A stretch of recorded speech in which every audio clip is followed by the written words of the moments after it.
Today is June 16th, 2026. It is 5:30 p.m. We are in the Bosch Freilich Meeting Room at Mandan City Hall. Mr. Neubauer, could you please take the roll? Commissioners Rohr, Here. Schoberg, Here. Heinchan, Here. Braun, Mayor Freilich. Here. And at this time, we will have Dennis Rohr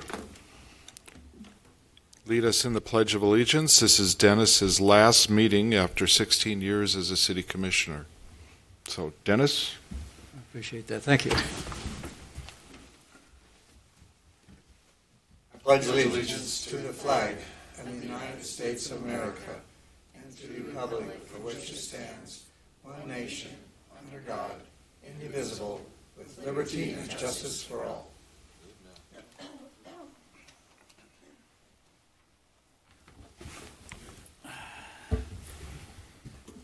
All right, we'll start out with announcements. And Jarek, construction project updates. Mayor and Commissioners, good evening. Let me pull up my presentation here. Same group of projects that I had last time, starting out with Memorial Highway. Once again, reiterating, Phase 1 is the east half that's being constructed by Reedy Construction. We're expecting that to be substantially completed in the next 3 weeks, leading up to 4th of July. Phase 2 is the west half that's being constructed by Northern Improvement. They are active at East Main Street right now, as well as on corridor doing some work at this point in time. Project status for east half. Construction is nearing completion. They're very close to meeting that target date. My presentation has kind of is focused on expectations around 4th of July holiday. For this portion of the project, we're expecting all travel lanes, turn lanes, and medians to be completed, pavement marking to be installed. We'll have signals installed likely, but they'll be operating in default mode rather than like smart phasing and stuff like that. Our bike path and sidewalk are likely not going to be all the way complete, but nearly complete. And then we'll also have some minor signage, landscaping, and punch list items that will need to be addressed after the 4th of July holiday. For the west half, we have construction kind of ramping up, kind of in a different stage in that project. Main Street and Mandan Avenue intersection is expected to be complete by June 27th. The railway underpass wall and the temporary asphalt on the roadway is expected to be completed this week, so there should be traffic control out of that area. Street light removal and westbound widening should be complete next week, and that's on the corridor, just on the north side of the corridor by Riverwood Avenue. And then we're expecting work to begin east of Riverwood Avenue and have some traffic shifts in the coming weeks. Any questions on Memorial Highway? Oh, I should talk about one thing that we've been getting a lot of questions about. There is a lot of discharge happening in the northwest corner of Memorial Highway and 3rd Street. That discharge is from groundwater dewatering efforts for that west half project. So that is, they have groundwater wells that are collecting and pumping it to that location at the northwest corner. And then that is going through our storm system and ultimately discharging into the ditch on the south side of the tracks and getting out to the Missouri eventually. Mayor Jared, I drove by the scene and I noticed that the under the road past there's asphalt there now. That's just temporary, you say? Is that going to be all concrete later on? Mayor Commissioner Rohr, that's correct. That is temporary asphalt, just so we can get rid of construction or temporary construction traffic control devices prior to the holiday. I noticed the asphalt, and I was wondering whether that's going to be asphalt under there or concrete. No, that will be concrete eventually. Thank you. Moving on to our First Street reconstruction project right now. They're doing roadway preparation in the Phase 1 area, which is shown in red on my screen. In Phase 2, they're preparing for storm sewer installation. People can see a lot of the reinforced concrete pipe staged out there. Upcoming, we're expecting Phase 1 curb and paving to commence. And as Phase 1 in red shown here is closed up, Phase 3 would be eligible for removals and closure. Once again, focusing on the 4th of July holiday, We are expecting 4th of July for Phase 3 to be closed as it's shown on our screen, but for Phases 4 and 5 and 1 to be open for the 4th of July holiday. So that's what people can expect. Collins Avenue Reservoir, I have a picture from today shown on the screen here. We're doing a lot of the wrap-up activities. There's a lot of site grading going on. The concrete driveways into the site are being poured currently. The one shown in the picture here is curing right now. And once this one is opened up, they'll move over to the east driveway. We're expecting a lot of the traffic control and fencing to be gone by the time 4th of July rolls around. And then we have irrigation, light pole reinstallation, and then some landscaping items to close out that project. Project status for the downtown concrete work. Our contractor, SARE, has finished all 60 locations that we had asked them to complete by mid-June. And in talking with SARE, they do have capacity for additional locations if we wanted to add on anything prior to the 4th of July or anytime this summer. They are our municipal concrete contractor for the summer, so we will be likely using them to make other health and safety repairs as they come up. So 8th Avenue Northwest and 27th Street, just want to take an opportunity to let everybody know that we have our second public input meeting on June 25th from 6 to 7:30 p.m. at Mandan High School in the PLC room, which is the same room that we had last time.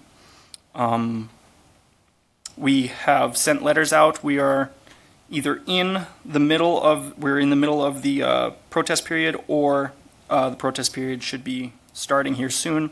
And then we have a 30-day protest period in which people can submit protests, and we would be considering those at the commission meeting after those 30 days are up.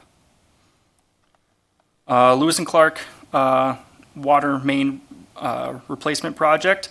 We have asphalt paving nearing completion. They just have a few areas left on that. We have sanitary sewer lining continuing through the area. I know that some people have worried about or have talked about some odor issues, and I know that the contractor has been working on getting communication put together to let people or tell people to fill up their traps inside their house to try and combat some of those odors. And then we are expecting landscaping to begin this week, so that will address a lot of people's grass and sprinkler system concerns that are associated with these types of projects. There's another picture there of the final paving product. For the Red Trail Elementary Project 3A area, we have concrete crew still working through the project. They're working from west to east. Roadway patching is in progress in the north portion of the project. And then on the far west side, yesterday and today, we have started with our mine and blend operations. Through this process, the contractor has imported gravel that they place on top of the existing asphalt roadway, and then they'll go through and do a mill in which the 4 inches of asphalt pavement gets mixed up with this imported gravel material, and then we will use that as kind of a repurposed base material for the future roadway. So this is being done on streets that are designated for a full reconstruction. So people might see that, people might see kind of what looks like an odd operation going on, but there is a method to the madness. Just want to let people know. And then once again, we do have a lot more projects represented on our project website, and they can be accessed either through this QR code or at the URL shown on the screen. Any questions for me? Any questions for Jarek? Nope. Thank you, Jarek. Yes.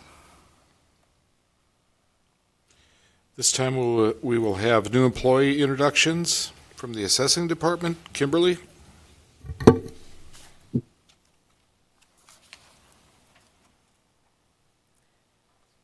Good evening, Mayor and Commissioners. Please join me in welcoming Grayson Erling and Chuck Bradner. Chuck is standing right next to me, and then Grayson. Grayson is originally from Bismarck and has spent the last 10 years working in education before joining the Mandan team. Throughout his career, he has been passionate about helping students learn and grow, and he brings the same dedication and enthusiasm to his current role. Grayson and his wife Morgan are proud parents of 2 wonderful children, are excited to welcome their 3rd child in July. When he's not working, Grayson enjoys spending time with his family, taking advantage of North Dakota outdoors, especially hunting, fishing, and hiking. And Chuck Bradner, he is excited to be part of our assessing team this summer. He's originally from Harriet, South Dakota. He is a graduate of a University of Mary, and in August he will start his 23rd year in education. He has spent time teaching in the communities of Bismarck, Ashley, and Wishick. This year he will begin a new journey teaching 6th grade health at the Mandan Middle School. His wife Renee is currently the high school principal at Wishick and lives in Linton. They have been married for a year now. He has 3 stepchildren, ages 17, 21, and 21, and a son who is 8 and attends Lakewood Elementary. He enjoys being outside in the summer, watching college football, attending high school sporting activities, and watching documentaries. So we are very excited to have these 2 gentlemen in our office. Welcome. Thank you.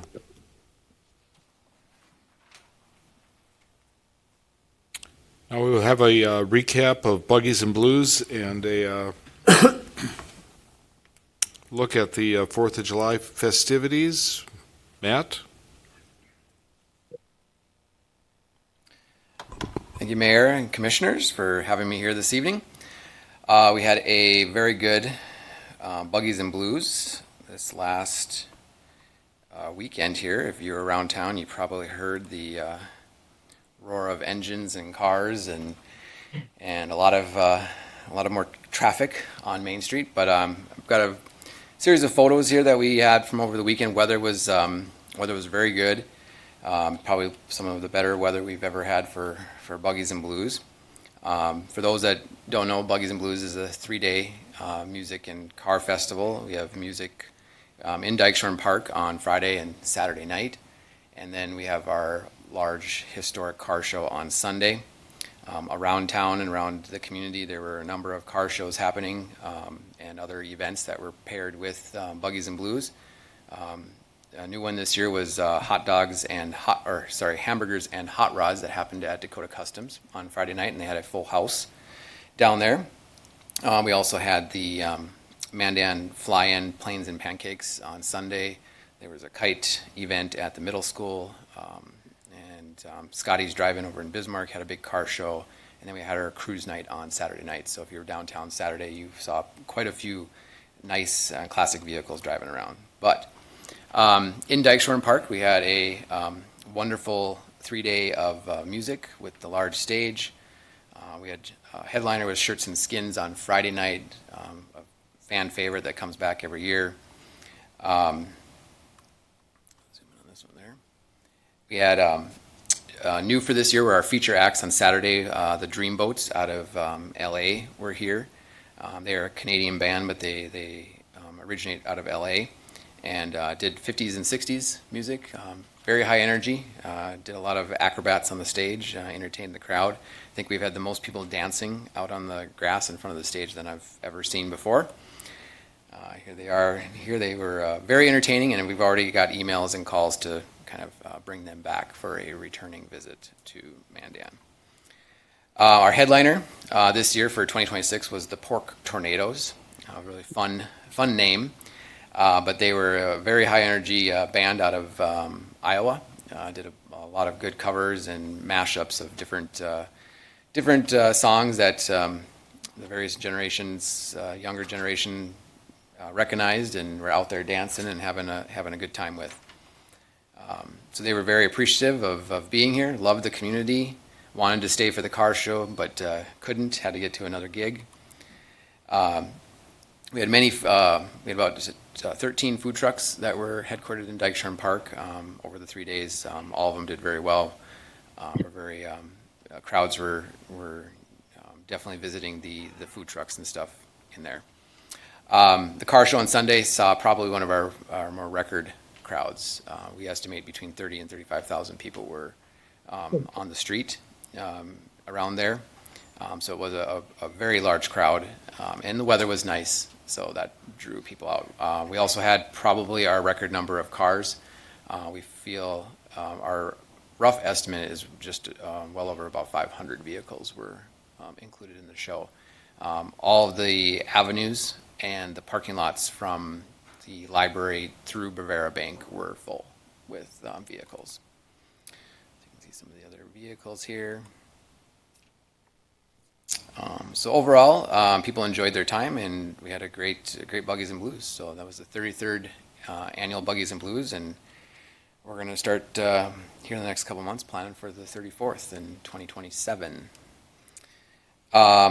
In terms of what's coming up, oops, wrong one. We have 4th of July is right around the corner, and one of the new things we have this year is the Pyro Musical. This is a large-scale fireworks show that will be presented on July 3rd at 10:30 p.m. Just north of the Mandan Middle School.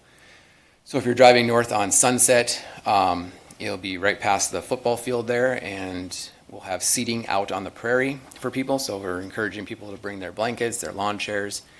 There won't be any parking for the public out there, but we'll have plenty of space for everyone to sit and enjoy the fireworks. We just launched this last week our super secret sneak peek on our website, and we have a short video of it. And this whole world is a new world and a bold world for me. For me.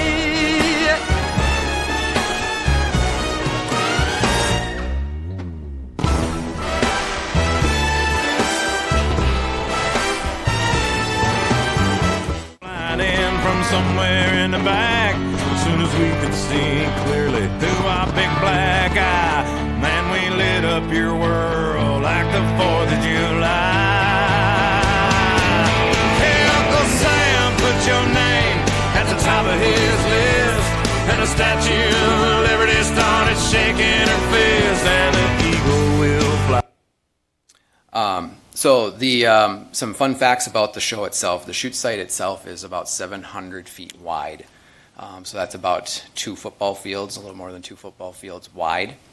It will include just over 5,000 shots that will take place. There is a wheel that will be suspended about 140 feet in the air that will also shoot off about 500 shots throughout the show. There'll be a number of 6, 7, and 8 inch shells that will go off. So these are fairly large shells that need to be, the tubes that shoot them are buried in the ground, so they are stable. But this is going to be a show that has not ever been seen in Bismarck and Mandan.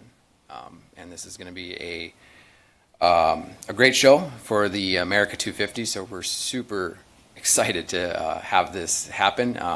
We expect a very large crowd to come out, and we're praying very hard that the weather is very nice on July 3rd. But that's what I got for the update, so any questions, I'd definitely be able to answer them for you. Parking that night, where can people park? Parking will be very much like the parade. Parking on streets in the Are there neighborhoods. any high school or school parking lots Yes, open? Mandan High School and Mandan Middle School will have their lots available. The Mandan High School band will be doing a fundraiser for their New Year's Eve trip, selling the parking spots in there to raise a bit of money for them. There is no fireworks allowed on Mandan public school property, so we just want to make that clear for people that are coming over and using their lots.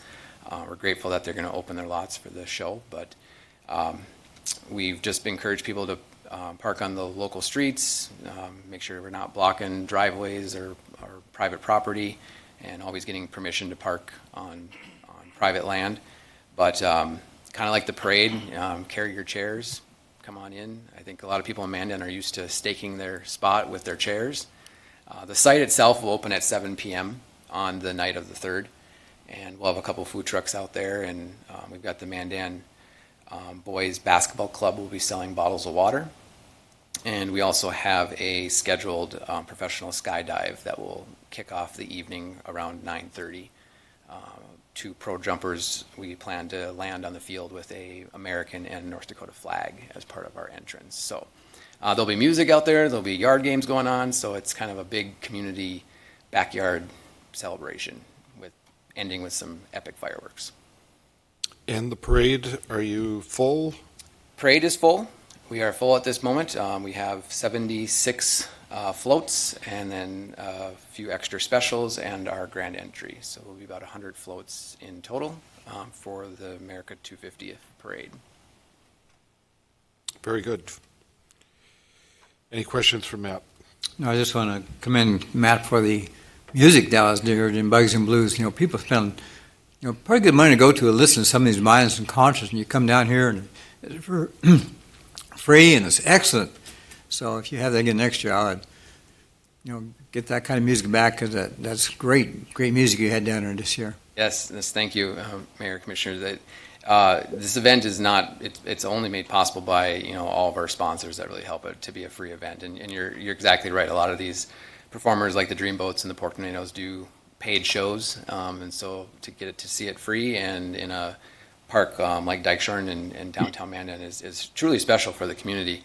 Thanks to the sponsors, but also thanks to all the, community groups here in Mandan, the Mandan Public Works, the police department, that all helped out to keep the event safe, keep things flowing, keep the streets blocked for the big show. So it's a very large team effort when it comes to the events downtown, especially when you're parking 500 plus vehicles on Main Street. It's a logistical plan, but we did it very well, and everyone got in, and we had a great time.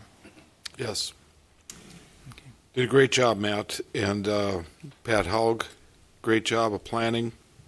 I came down Main Street right after it was over, and it was like nothing happened. It was all cleaned up. You guys did a tremendous job. So Yes, thank you. Thank you, Mary. At this time, we will have Chief Bitts to discuss Fire Department pinning and award ceremony. Good evening, Mayor and Commissioners. As mentioned, one of the more exciting times of the year when we get to recognize our men and women, and a couple of them are graduating the Joint Fire Academy that we're running with Bismarck Fire Department, so we'll be recognizing them and giving some promotion awards. And then also, it's a special event on at this time, at the same ceremony, we're going to recognize Commissioner Dennis Rohr, who, as you mentioned, has served many years as a commissioner and former police chief and holds our portfolio. So be a little open house, light refreshments and stuff to recognize those folks. The event is on June 30th at 2 p.m. at Station 1 on the corner of Collins and 1st Street. So again, June 30th at 2 p.m. at Fire Station 1. So we invite the public to come on down and check out the award ceremony and say a few words to Commissioner Rohr, hopefully. I mean, just a point of interest, I started out my municipal career as a fireman Oh, originally. interesting. Worked for the Hayes Fire Department. I was well noted because I was one of the first guys to leave in an emergency run and took the red lights right off the top of the fire truck. Duly noted. We will not let him drive. So, thank you. Thank you, Mayor and Commissioners. Thank you, Chief Bitts. Now we will have Captain Pat Haug talk about the general safety planning.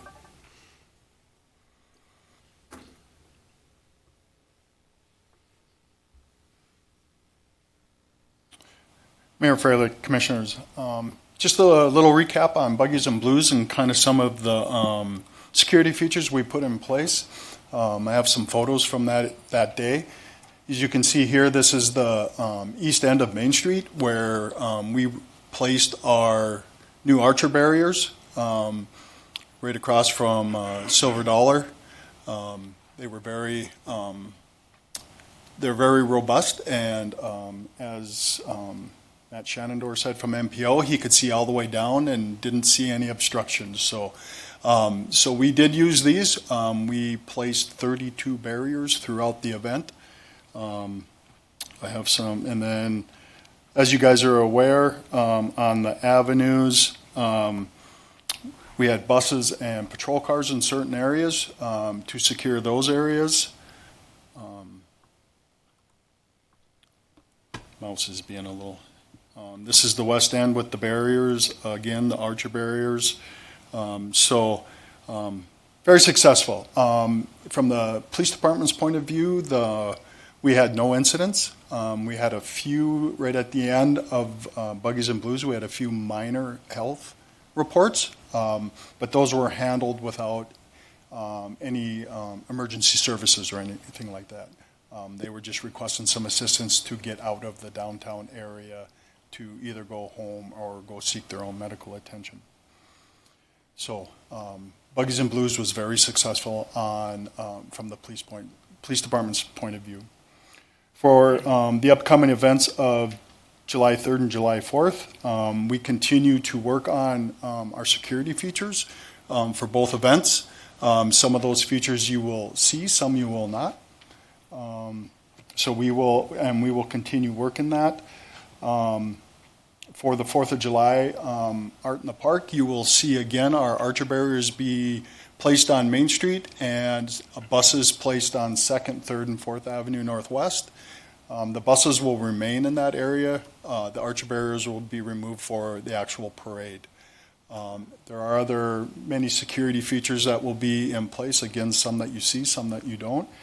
Some of the things that will be very visible is foot patrol by officers. All our motorcycles will be out and in use. We will be using our new 4 electric bicycles, and we will also have a number of UTVs and patrol cars stationed throughout the downtown area. We are on track to have another successful and safe 4th of July for all those events. Just a quick reminder that Main Street will be closed on July 2nd so that vendors can load in for Art in the Park. So Main Street will be closed 2nd, 3rd, and 4th. The detours for that will be Collins Avenue from Main Street and 6th Avenue Northwest. And those will all be clearly marked. And finally, what I'd like to do is take a moment to thank all of the entities that assist us in these security plans that we put in place. And those would be the Morton County Sheriff's Department, the Bismarck Police Department, the North Dakota Highway Patrol, the Burley County Sheriff's Department, the North Dakota Bureau of Criminal Investigations, and Metro Area Ambulance, to include the Mandan Public Works, Mandan Fire, the Police Department. So if you have any questions, be free, more than happy to answer them. So, Matt, what was the final total for Buggies and Blues?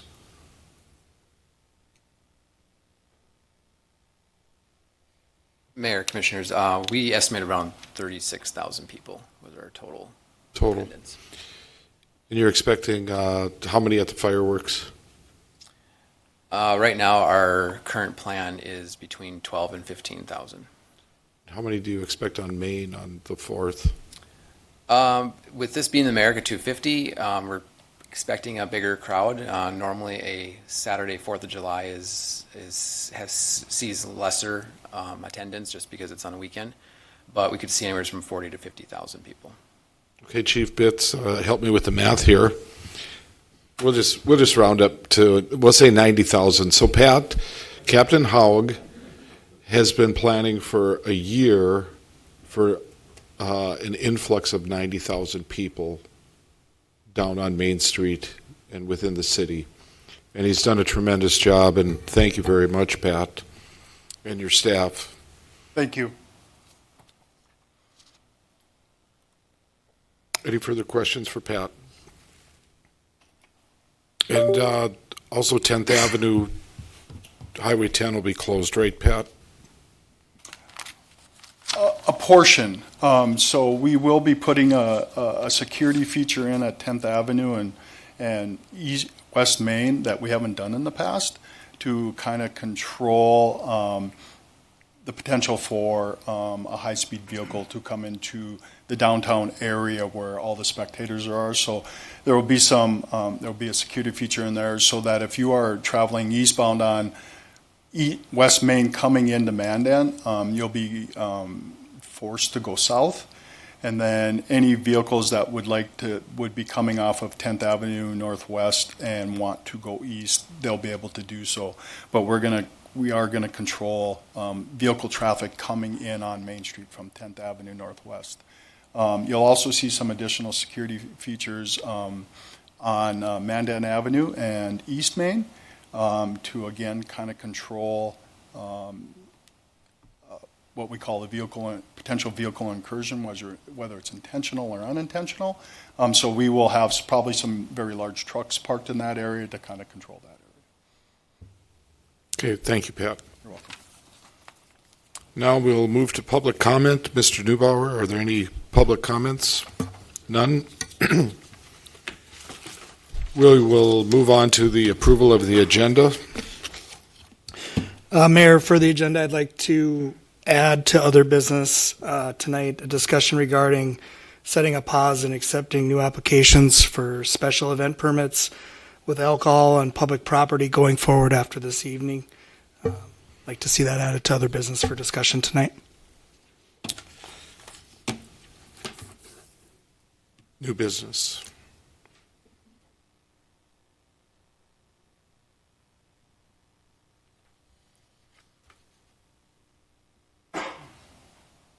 With that, I would look for a motion to approve. I'll make a motion to approve as presented with that addition. Second. Motion by Commissioner Heinchan, second by Commissioner Rohr. Any further discussion? Hearing none. Roll call, please. Commissioners Schoberg, Yes. Heinchan, Yes. Rohr, Yes. Mayor Freilich. Yes. We'll move on to minutes. Consider approval of the June 2nd, 2026 Board of City Commission meeting minutes. I'll make a motion to approve the June 2nd, 2026 Board of City Commission meeting minutes. Second. Motion by Commissioner Schoberg, second by Commissioner Rohr. Any further discussion? Hearing none. Roll call. Commissioners Heinchan, Yes. Rohr, Yes. Schoberg. Yes. Mayor Freilich. Yes. We'll move on to public hearing. Consider a preliminary plat for Keitel's South Hart Terrace, 5th edition. Jordan? Good evening, Mayor Freilich, Commissioners. I believe we also have Rachel on the line who's going to intro this one for us. Yes, I'm here. Good evening, Mayor, Commissioners. So this is a preliminary plat and zone change for Keitel's South Hart Terrace, 5th edition.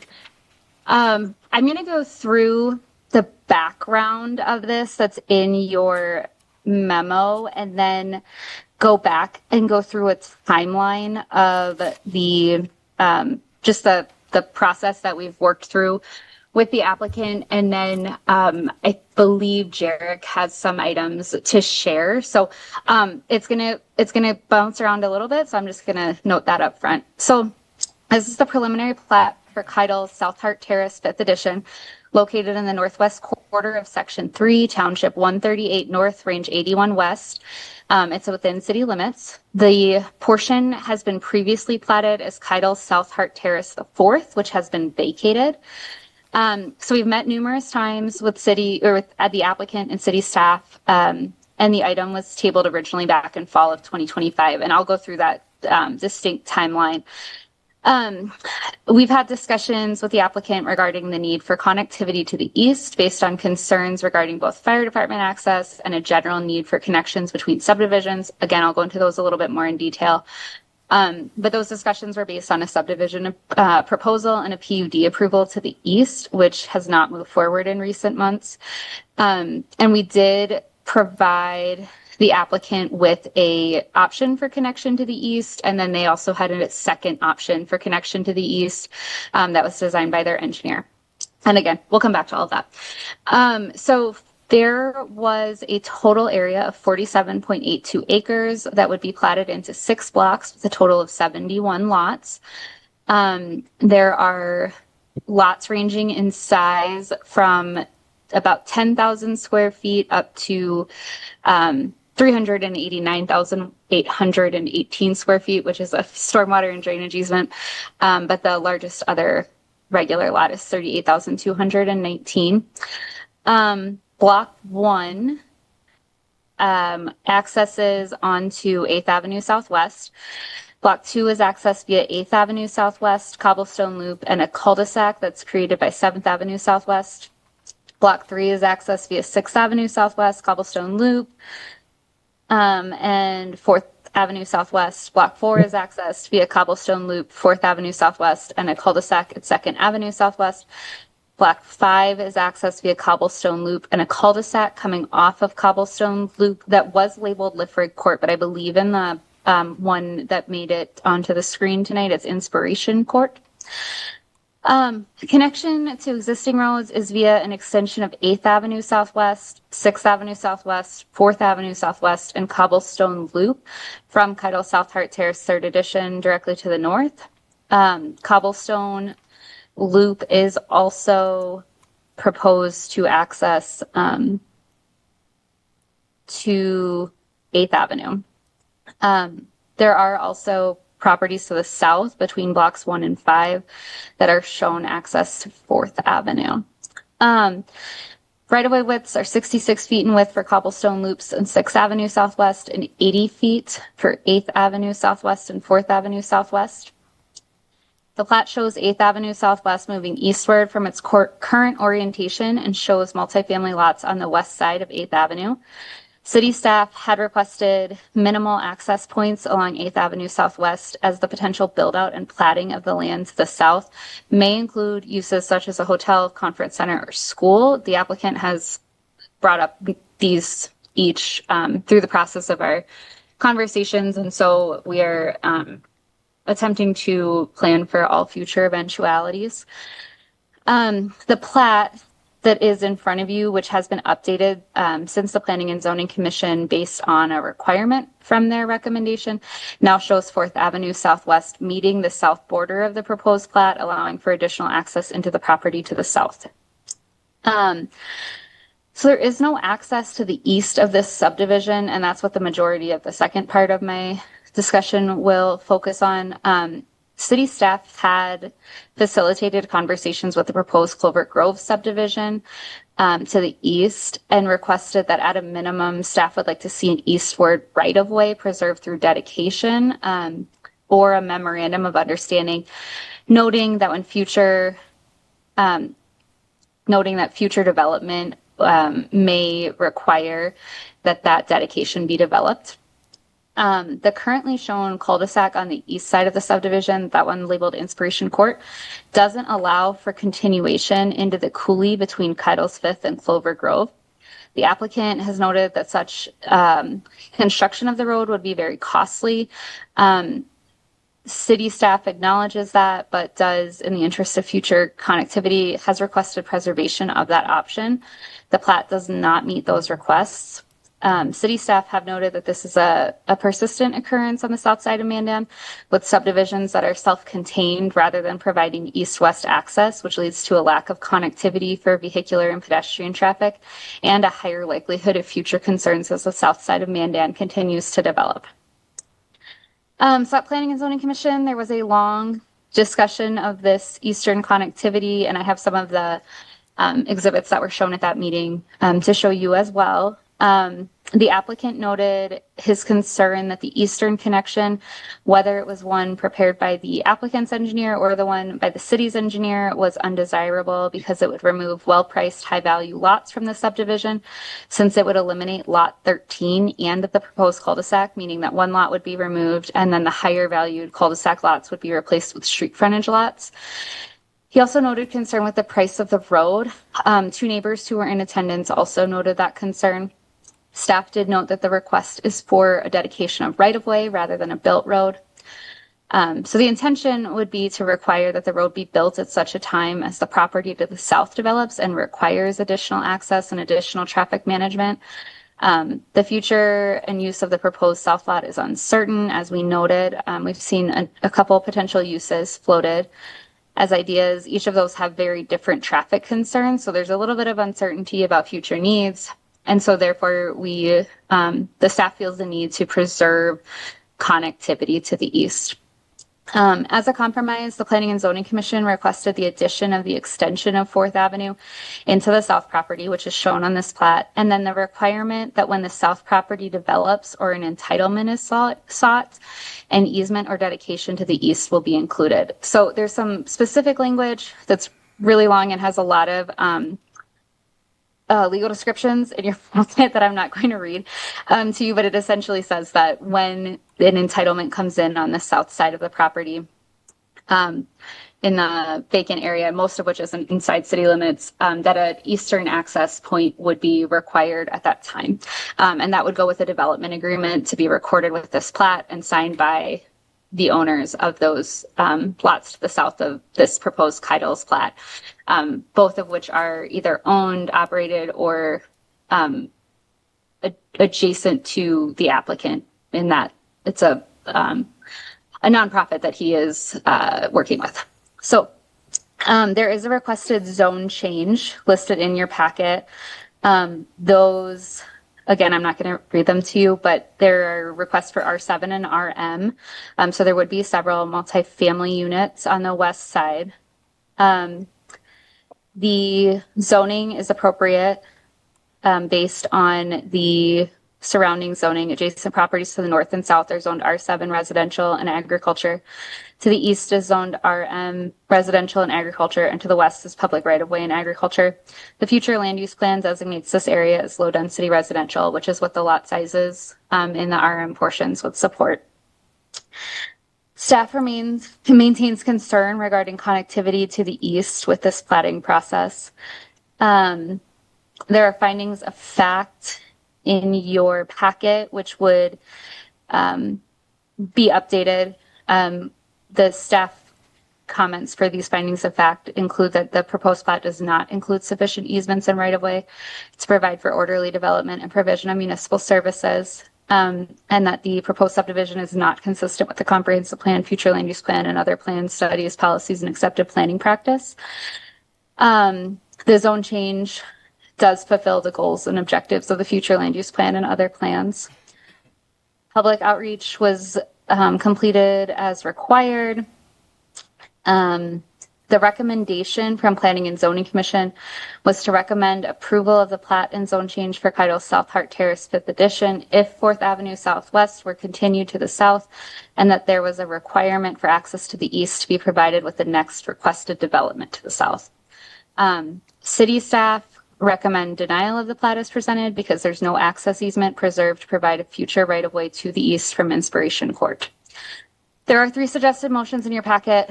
We'll come back to those. I'm going to continue my presentation. I need to pull up my packet here. 1 second.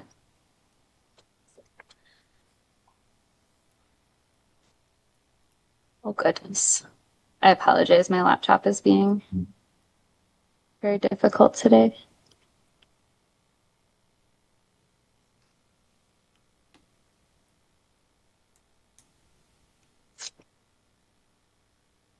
Okay.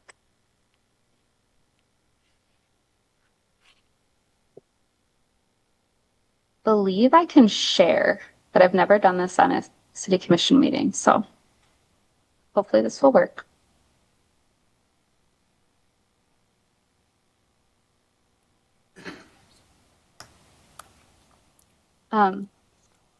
I guess, can you see the presentation I have up? We can't, Rachel. Okay. I think Jordan may have it.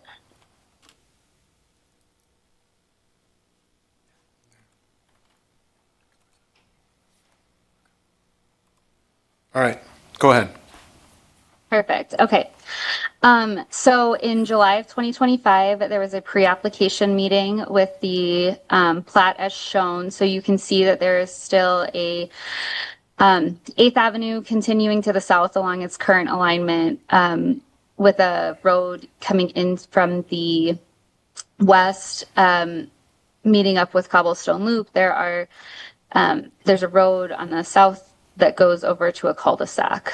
So this was the original. This was July 2025, so almost a year ago.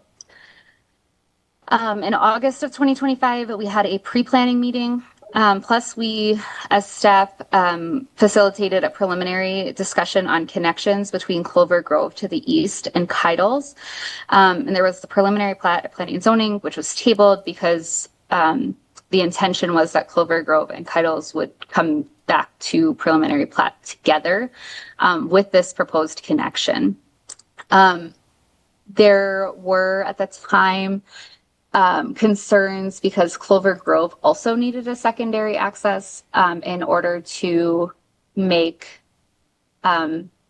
their subdivision function with the number of lots that were proposed, which was part of the reasoning between requiring a connection. There was also some concern at this point that the access points for fire management on this particular plat were not sufficient. And I think we've alleviated those concerns by now in June of 2026. In September of 2025, the staff received a proposed layout for the south lot. So you can see more additional residential lots extending to the south, 4th Avenue extending to the south, and also a connection to the east. I believe this was the applicant's engineer who had determined a route to the east. And then in November, there was a combined response from the Keitles team and the Clover Grove team that showed a proposed alignment. And staff reviewed this, mostly focused on sewer concerns, water concerns, and the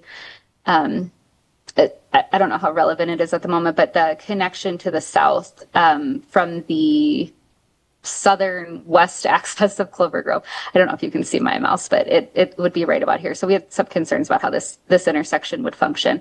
But those were most of the comments that we had. So this was a good connectivity to the east. And then in January of 2026, we haven't heard from the Clover Grove team in a few months. And so this was simply from the Keitles team. It was a review of the west side of Keitles. There's no east road shown, but they had switched the alignment of 8th on the west side to accommodate some traffic concerns regarding the future use on the southwest vacant lot.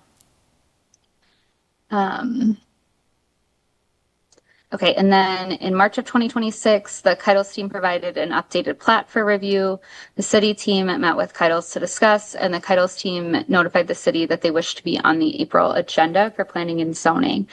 So you can see here how these lots would work. There's no connection to the south on 4th.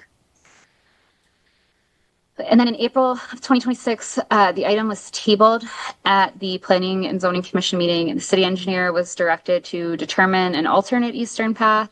I just kind of listed Jarek's mind process here, but he can walk you through that. And then in May of 2026, the city staff presented the alternate east concept. The Keitles team did not add it to the plat, and the Planning and Zoning Commission recommended approval with that requirement of the eastern access being added on the south vacant lot and on 4th Avenue being continued to the south. So that is where we are at with this subdivision today. I will stop sharing my screen and I will let Jarek take over with the discussion of this eastern connectivity.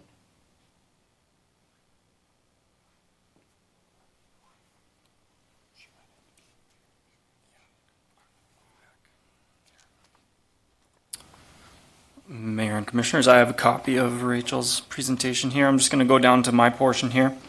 A little bit of what we've been talking about here. The Planning and Zoning Commission that we presented, or that was where this concept was presented at.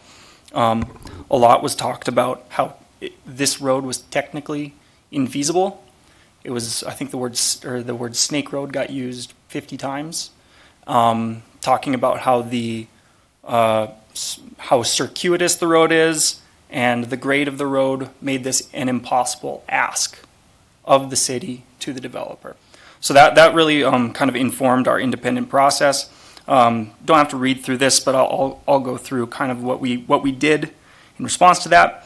Down here, you can see Cobblestone Loop on the west and the kind of the township road going north-south on the right here. What we did was we tried to find a path of least resistance. So on this map, you can see elevations in the area. Here is a map of the slope of the area. And then what we did was we tried to find a route that minimized the slope as you get from the top of Cobblestone Loop to 19th Street there. So this is what we used as what was considered to be an optimum path as far as minimizing slope accumulation would look like. We took this back and plugged it into, or I put it in AutoCAD. You can kind of see it here. This black line is that optimum path, kind of goes up against this property and then winds down this way. And then we wanted to see what a typical section would look like and what the grading extents would be for a road that followed that optimum path. And you can see this is a 37-foot wide paved roadway. This matches Cobblestone Loop. So we looked at that, and then we looked at what grade it would have to be run at to meet the existing grade of the township road to the east. And it's estimated to be at about 8.5%, 8.62% is what we came up with, though the process isn't perfect. It's probably different than that. And then we kind of tried to show what like lot layout might look like along this existing road. And then in working with the developer, we had kind of just marked up his plan set to extend Inspiration Court, which is a 66-foot right-of-way, through the frontage of Lot 16, which is nearly 66 feet of right-of-way. So our kind of ask was kind of predicated on the idea that there would only really be one lot lost. It was technically feasible in that it wasn't circuitous path or a ridiculous grade. I think Chief Bitts has said that 10% is the maximum grade that he's comfortable with. And then just as an exercise to give people perspective on what different grades feel like, I put together kind of a few alignments around town. This is 6th up by Lakota Drive. This is kind of, you can see my north arrow is pointing down here, so it's kind of odd, but this is a 12% roadway. I think this is 15th Street Southwest is an 8.5% roadway. This would be a really good comparison for what that proposed roadway would be. Collins Avenue is 8.26%, really another good comparison for what grade we're talking about. And this is Lakota, 12.81%. Much steeper than we would want it, but if you use it, it's still pretty traversable. And then another one, Will Court, kind of in that Macedonia area, another nearly 8% grade. I put those together just so people kind of have perspective when we're talking about what grades feel like and what is a reasonable ask. And Rachel, I don't know if you wanted me to cover anything else, but that was my process, my kind of independent process on feasibility. Thanks, Jarek. The screen that Jarek has up right now has the road shown to the east as drawn by engineering. I believe that's almost the exact alignment. And so again, the request from city staff is that this be included as a dedicated easement or right-of-way, but not requesting that it be built at this time. At this time, there isn't the traffic concerns to warrant it, and so it would maintain there in order to preserve right-of-way. There are a few other properties in the area that all have struggled with the same lack of connection. One of those is Mario Court Southeast, where it should connect to 23rd Street Southeast. And it just has never been connected. I know that there's a coulee there, but they were clearly set up so that they could be connected.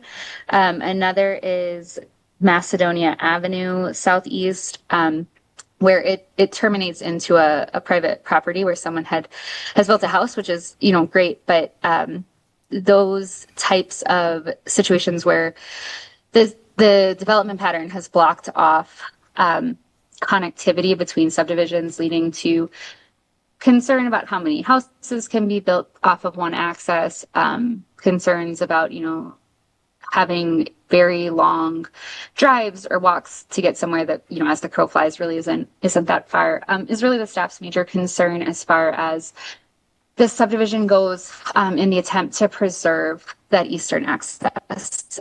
I will be quiet now. If you have any questions, I can answer them. Thank you.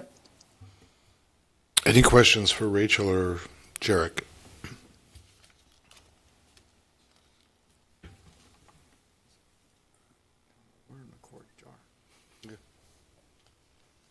No questions? So, Rachel and Jarek, this is, question seems to be that this is somewhat revolves around maintaining a right-of-way or an easement for future potential, but not building the road at this time? Mayor, Commissioner Schoberg, that would be correct. That would be staff's concern, is that there isn't right-of-way maintained, and not necessarily that the road needs to be built.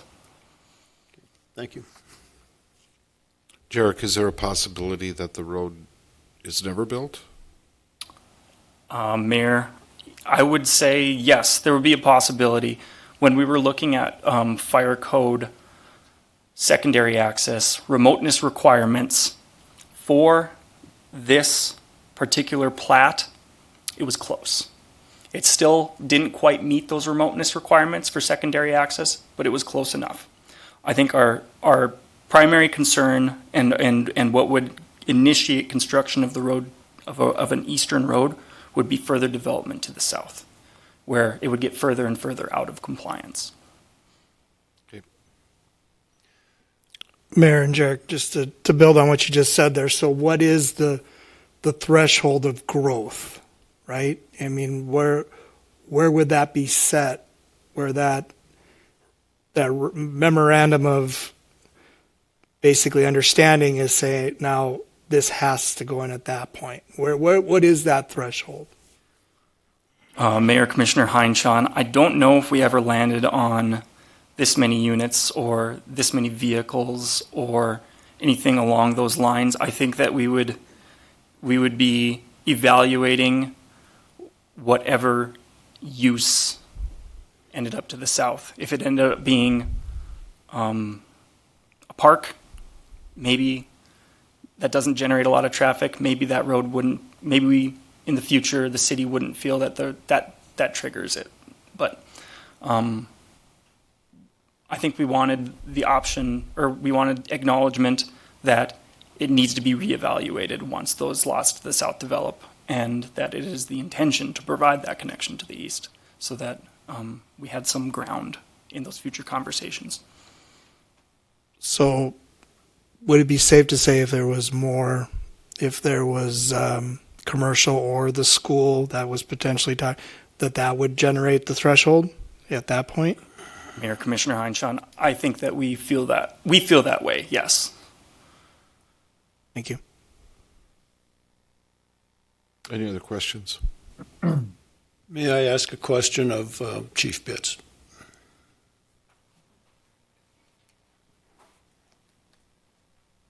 Good evening, Mayor, Commissioners. I'm going to throw you under the bus here. I've got 23 years in wildland firefighting under my belt.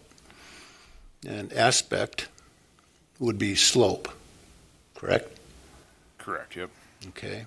So with the addition of residential structures being built at the top of an aspect and no accessibility to the bottom of the aspect, is there a potential for those structures at the top of the aspect to become involved in a wildland fire. Mayor, Commissioners, Commissioner Schoberg, you're correct. Anytime we're adding structures out to the top of a hill or bottom hill, connectivity, I'm always going to be an advocate for connectivity. I don't know if it makes it exceptionally worse, but connectivity will always serve better to protect structures or property. Well, I personally have been involved in some wildland fires where we had to pick up and go real quick, one of which we almost lost 8 guys. Thank you. Any other questions for Chief Bitts? Thank you. Any questions for Jarek? If not, at this time, we will open the public hearing. First call for comments. Abe, you know the drill. State your name. Good evening, Mayor, Commissioners. Abe Almer with Independent Land Surveying and Engineering. I like your new digs here. It's a little better than what you had before. As you guys know, I've been around for quite a while and in this development for quite a while. Keitel's Third was the start on the south side of 19th Street. There was a master plan with Keitel's Third that presented that southeast cul-de-sac. That master plan was approved at the time with city staff. We had discussions about fire access. We had discussions about east access down that hill. It was ruled at the time that it was not needed. Okay, fast forward, Keitel's Fourth. I was with my previous employer with Keitel's Third and Keitel's Fourth. That plat was approved and filed with the southeast cul-de-sac as we're presenting. That cul-de-sac, or that whole plat was actually sold to a different developer who actually vacated that entire plat because he wanted to make some tweaks. He wanted to do some duplex lots on the east. That was L&H Developers. They actually got that plat, Keitel's Fifth, approved at City Commission. We had plans done. We had everything ready to go, and they did not pull the trigger on construction. They did not file that plat. Fast forward again. Mike Leffrig bought all the property from the previous developers. One big sell point was the future cul-de-sac in that southeast corner. He bought the property. He went forward. The access to the east was not brought up until the neighbor, Clover Grove, needed a secondary access. In all those times that I've dealt with this property alone, for many, many years, that second access to the east was not brought up until the neighbor wanted to put more than 30 lots in a very small area. So once they triggered it, that's when we were asked to look at a secondary access in that connectivity.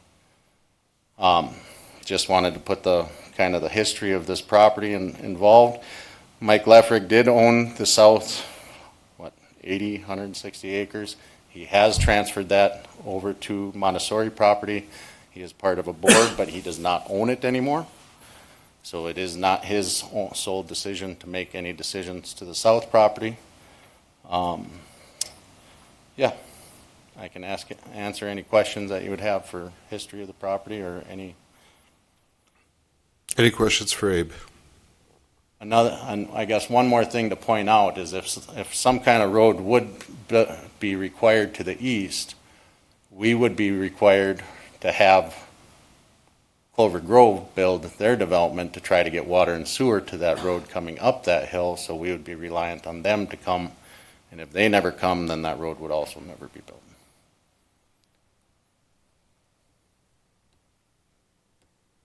Any questions for Abe? No, thank you, Abe. Okay, thank you.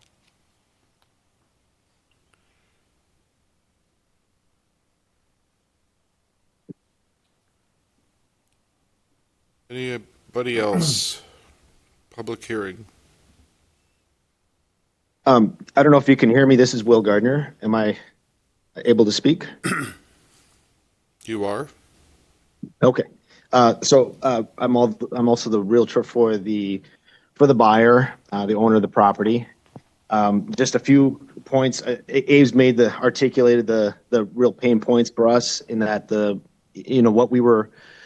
what my client was sold, what he purchased is really this is going to really affect him and his investment here.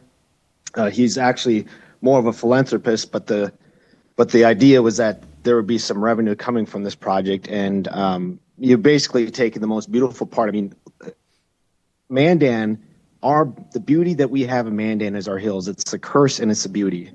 And when we need to embrace the beauty of the cul-de-sac lots up there, they're going to be one of the most beautiful lots that's going to be for sale in all of Mandan because of the beautiful draws behind there, the views, and I just I hope the commission can embrace that and see that.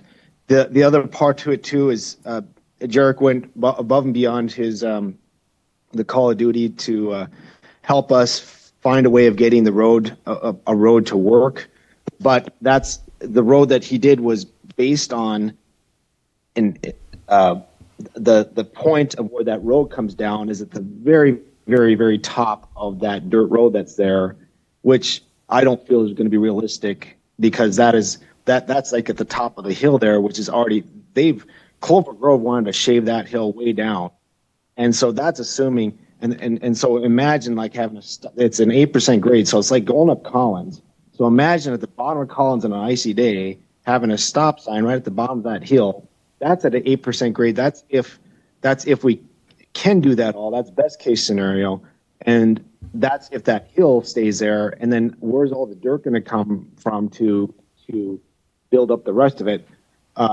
It's a real pain point because 8% is not a nice grade of a road. I don't like going up 8%. When I go up to Collins, I don't like going up that road. So I'll go up Sunset. I'll go up some other way. And so it's not a very nice road. The neighbors, I don't know if they're there tonight, but the neighbors all around that, if connectivity is for the benefit of the neighbors, it was all the neighbors that are next to this. They all don't want a part of this. They've all in the planning zoning meeting, they petitioned and they were fighting this road. So if this is connectivities for the benefit of the neighbors, why are we fighting this? Why do we know better than the people? Why do we know better than the neighbors? So those are my 2 points. And then the last point is I really on behalf of my client Mike Liffrig, I really urgently ask the commission to please approve this plat. If there is concern in the future of wanting to get future access down, there is still part of the lower level of the property that can be accessed on that southeast corner. There is still access that can be given to that land on that point. I don't think that is necessary, but if it is, it doesn't have to, the access road does not have to go through the heart of that cul-de-sac. It can go through the bottom southeast corner, and access can be given that way. So I'm asking the commission, please consider maintaining and the beauty of Mandan and what we have to offer, and please.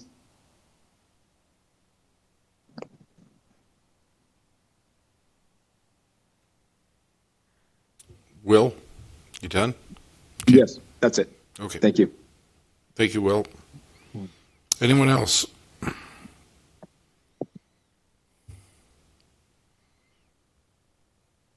Third and last call.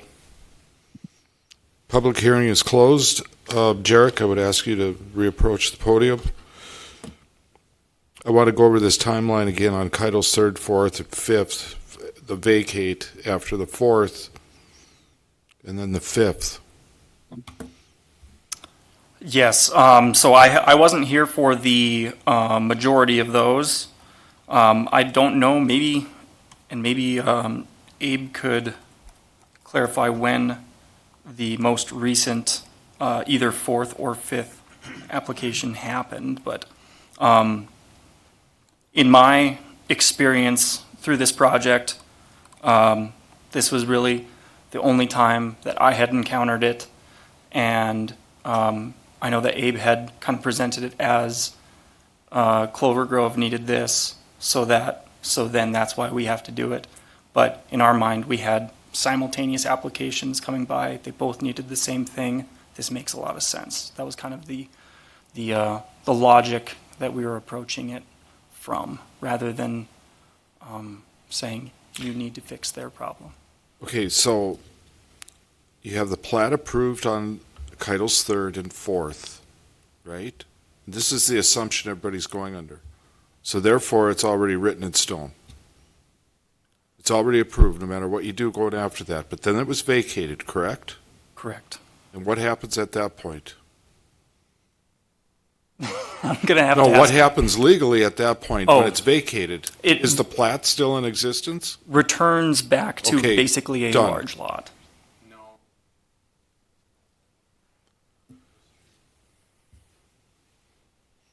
Mayor and Commissioners, to answer your question, if you vacate a plat, it goes down back to raw land. The annexation would stay, but the plat would go back to raw land pretty much. Okay, And so the lot lines let's are- just cross out 3rd and 4th, okay? And then Vacate. Keitel's 5th was approved in 2022 with LNH Developers Development. And we had put water and sewer plans, grading plans, everything. The plat was approved. We never filed it because they never went forward to actually build it. It was the time when very expensive water and sewer infrastructure, everything else, shortage of materials, everything of that nature. You had to buy a hydrant from this or from that supplier, and your curb stops from another supplier. You could barely get materials, and they were very expensive, so they put it on hold. One of those developers actually passed away in a tragic airplane crash. At that point is when the other developer, the other partner, decided, I'm not going to do this on my own, and started to put the property up for sale. Okay, so he never filed the revised plat. No, in 2020. Okay, so in 2022, so legally at that point, where are we at? There is no plat. It was never Legally, there is filed. no plat. Okay, so I'm we're just still back stating to the raw. history of the master plans were approved. There's a certain limitation, I guess, that Jarek might know how long Okay. master plans and stuff would be. Okay, so going forward with this, there was no plat. And so when Mr. Liffrig did file it, and what Jarek's saying at that point then, because now we have raw land, we don't have anything registered. But there were 2 developments that came forward simultaneously, right? Plus, we have the potential for a 3rd to the south that was mentioned, that has been mentioned abundantly. Yes, throughout this by my discussion. developer, yeah. Okay, so take into that, is engineering out of line? Partially because I feel, in my professional experience, we meet our secondary access requirements, and the neighbor did not. So I feel, in my opinion, and with the history of being on the same property and the same plat over and over, I feel like this is the first time it came up was when the neighbor wanted more than 30 Right, but lots. again, being on the same property, but then everything changed to the east and to the south, correct? Well, correct, and the east has changed multiple times too, over the years. Right. Okay. Thank you. And at this time, is it the opinion of engineer, planning, and fire that this meets your requirements? Quick yes or no? Mayor, I can't speak for Chief Bitts or Rachel, but in my opinion, it does not meet the requirements that we were seeking during the process.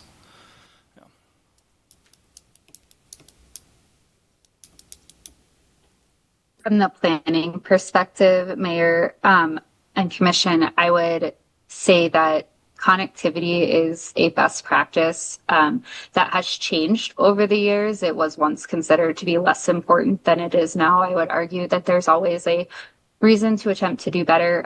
So I would agree with Jarek in my professional opinion. Okay.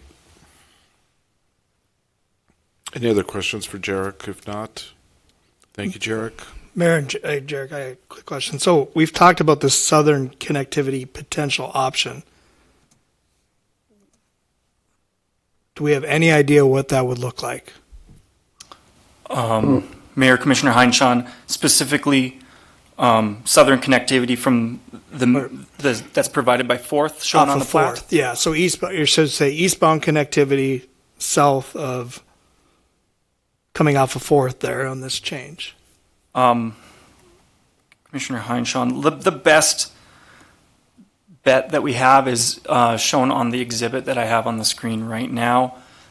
This was developed through the process. Well, I don't know if it can be brought up. Sorry.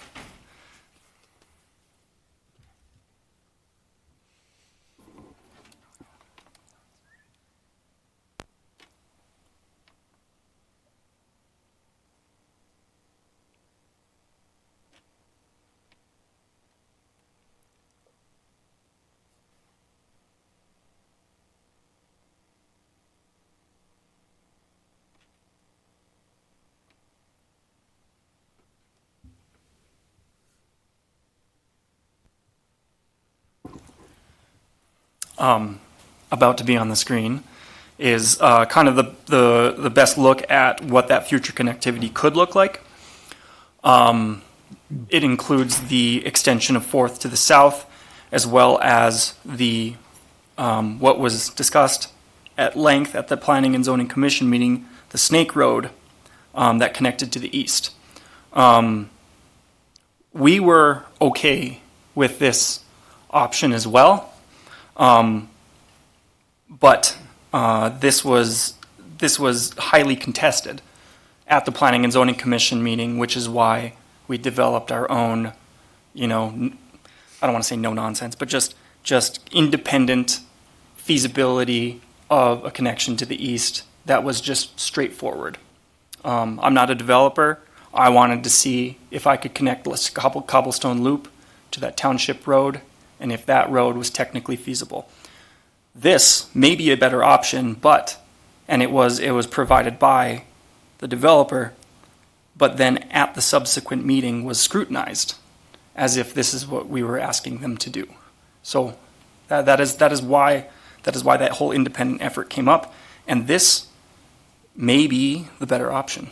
There might be a third or a fourth option that is actually the best, but I think that the frustration that we've had is that the conversations have been, we are not going to provide access to the east, rather than a collaborative effort to find something that works for everybody.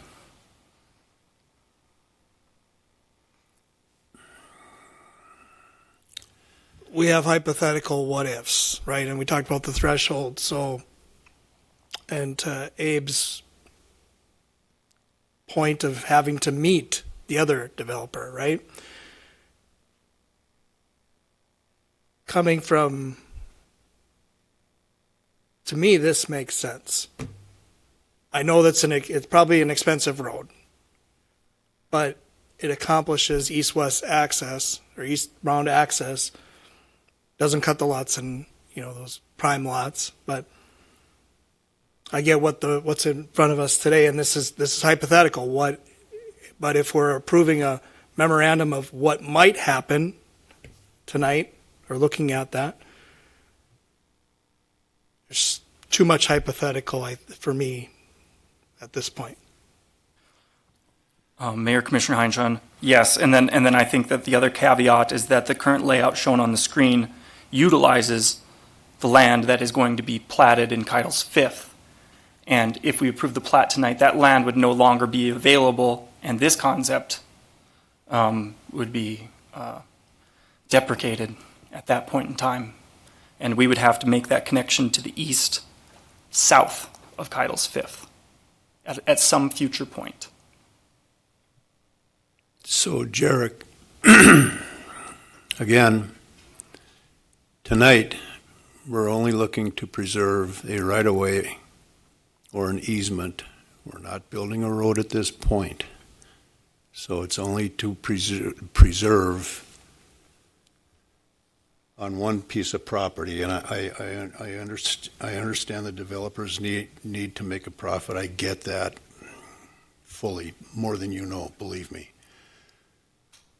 But we are looking to preserve an easement or a right-of-way, not build the road at this time. So in the event that future stuff could pop up, we would not need to take that one property. Is that correct? Mayor Commissioner Schoberg, yes. Not necessarily that this is what the right-of-way, even that the road needs to be built, not even that the right-of-way needs to look like this. But the connection to the east It's still protected. needs to be the ability to connect to the east and the acknowledgement that a connection to the east needs to be made, needs to be preserved. Or, yeah, the acknowledgement needs to be made, and then the ability to do so needs to be preserved. Thank you. Is the city interested in the landowner's perspective on this? I'm sorry, Will, the public hearing has been closed.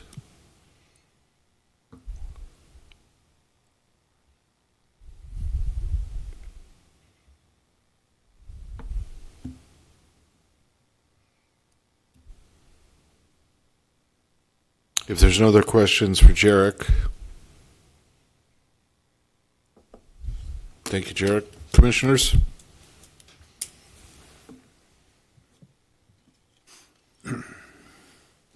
I'll be the bad guy again. Motion to deny. I move to deny the preliminary plat, zone change, and development agreement conditions as presented for Keitel's South Hart Terrace, 5th edition.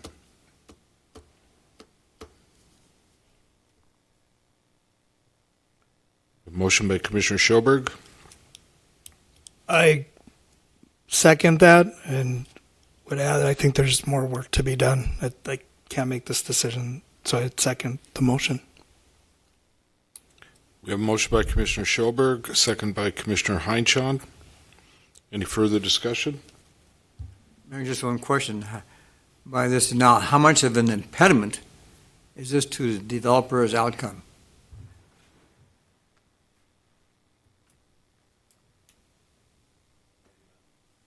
Jarek?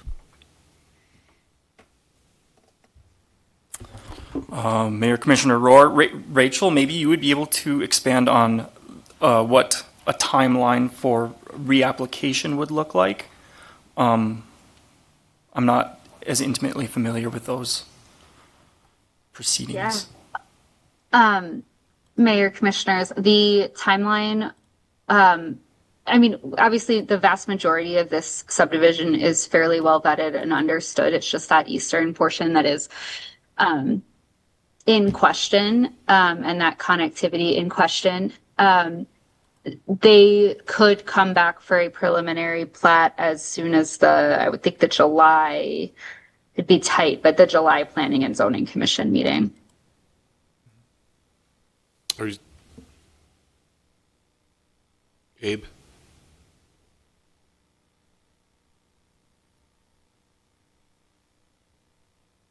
Abe Almer with ILSE again.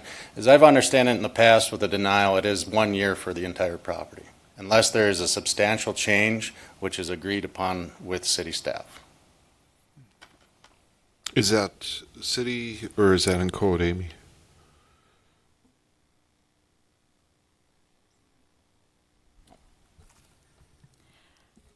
I don't recall offhand. I can take a quick look. Rachel might know as well.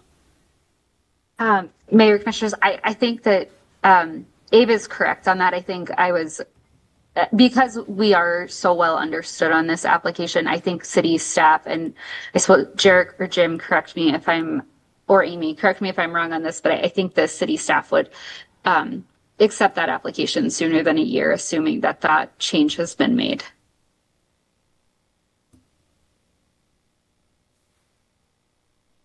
Okay. So we have a motion and a second. No further discussion, Commissioner Rohr? No, I don't see that we're closing the door necessarily.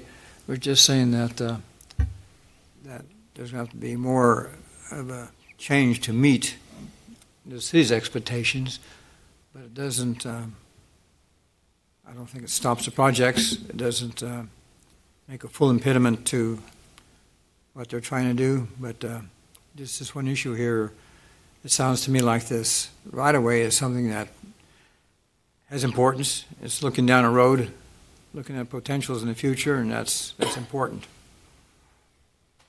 Okay. So again, I'll repeat, we motioned by Commissioner Schoberg, second by Commissioner Heinchan. No further discussion. Roll call. Commissioners Rohr, Yes. Schoberg, Yes. Heinchan, Yes. Mayor Freilich. Yes. We will now move on to the consent agenda. Are there any items you would like removed from the consent agenda? Mayor, I'd like to remove item 6A and 6D from the consent agenda. 6A and 6D. Mayor, I'd like to remove item 2. Item 2, consider Memorial Highway change orders 39 and 40. Okay. With that, can I get a motion to pass? I'll make a motion to approve the consent agenda with the exception of the suggestion to remove those specific items right now at this point in time. And those items will be moved to new business. So we have a motion by Commissioner Rohr. Second. Second. Second by Commissioner Schoberg. Any further discussion? Hearing none. Roll call, please. Commissioners Rohr, Yes. Schoberg, Yes. Heinchan, Yes. Mayor Freilich. Yes. We will move on to new business. And do we want to do them right away or get salary study out of the way? Mayor Freilich, we've got people here for both issues, the items on the consent agenda and items on the salary study, so it's a horse apiece, I believe. Okay. Well, then let's go consider Memorial Highway change order 39 and 40. Jarek? Mayor and Commissioners, there are a pair of change orders on Memorial Highway totaling just about $40,000, $40,000 increase, and they are related to some utility changes that need to be made in the field to accommodate the construction. To date, our net increase or decrease in change orders in this in the utility sub-project is just around $480,000 of savings so far in the East Half project. So if there's any specific questions that I can answer, I'd be happy to do so. So, Jarek, the net decrease of about shy of $500,000 with these change orders will be down to, what, 440,000? Do I read that right? Mayor, Commissioner, I believe that it would be closer to like $475,000 if these items were approved tonight. Good thing I didn't major. Good thing I didn't major in mathematics. Thank you for that correction. So, thank you. Absolutely. Okay, with that, I'd entertain a motion to consider the change order 3940 for Memorial Highway. I'll make a motion to approve the change orders 39 and 40 for Memorial Highway. Second. Motion by Commissioner Rohr, second by Commissioner Schoberg. Any discussion? Hearing none. Roll call, please. Commissioners Schoberg, Yes. Heinchan, Yes. Rohr, Yes. Mayor Freilich. Yes. We'll move on to item 6A, Silver Dollar 4th of July Street Dance. Chief Ziegler? Mr. Mayor and Commissioners, I have a representative from the Silver Dollar here that is willing to answer any questions reference this application. This good, Mayor, good tie into Captain Haug's presentation. With safety being a primary concern of our events going forward and the increased security measures that Captain Haug has put in place. On the application, both Chief Bitts and Director O'Keefe had conditional approval pending approved method to protect attendees from vehicular traffic. Excuse me. I've spoken with the applicant, and I believe Corey, if you want to speak on this, but what your plans are for a physical barrier on Main Street. Yeah, Mayor, Commissioners, good evening. Corey Mull with Silver Dollar Bar. I've talked with TSS. There are some 5-foot jersey barriers as opposed to the 10-foot barriers that we can put in place. They're a lot smaller, easier to move, less equipment. That was just kind of a quick thing I put together at the last minute. It is available to us to use. I haven't had a chance to search any other ideas at that point, but it was something kind of quick and fast we put together. Any other questions for Corey? Thank you. At this time, what would be your recommendation? For them or for the motion? For the motion. For the motion. I would move to approve the special event permit for the Silver Dollar 4th of July street dance. Any stipulations? Yes, I should add that for the addition of a physical barrier to impede vehicular traffic on Main Street. Into the event space. Into the event space. Thank you. I'll second that. Motion by Commissioner Heinchan. Second by Commissioner Rohr. Any further discussion? Hearing none, roll call, please. Commissioners Heinchan. Yes. Rohr. Yes. Schoberg. Yes. Mayor Freilich. Yes. We'll move on to item 6D. Last Call Bar, Street Dance, and Beer Garden, June 26, 2026, for McQuaid Softball Weekend. Chief? Mr. Mayor and Commissioners, we have a representative from the last call here to fill in any details necessary for this application.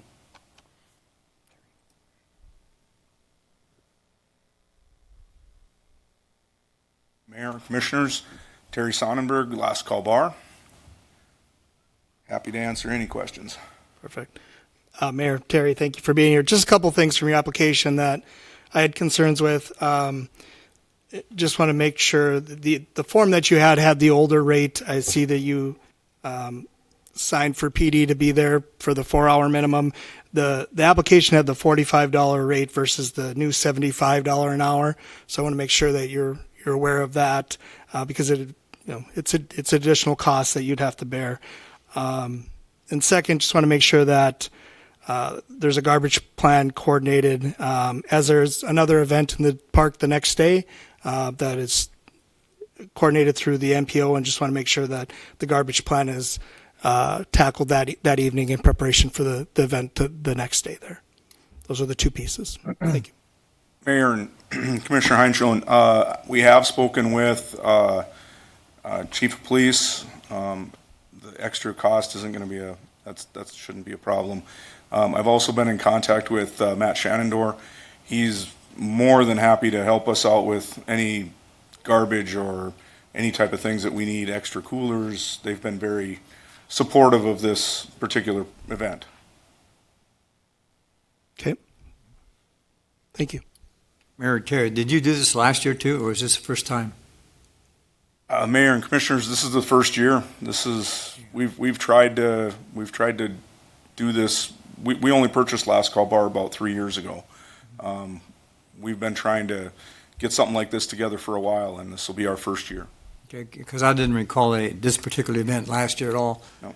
Okay, thank you. Okay. Entertain a motion. Thank you, Terry. I'll move to approve the special event permit for Last Call Bar, Street Dance, and Beer Garden for June 26, 2026 for McQuaid Softball Weekend. Second. Motion by Commissioner Schoberg, second by Commissioner Heinchan. Any further discussion? Hearing none. Roll call, please. Commissioners Rohr. Yes. Schoberg. Yes. Heinchan. Yes. Mayor Freilich.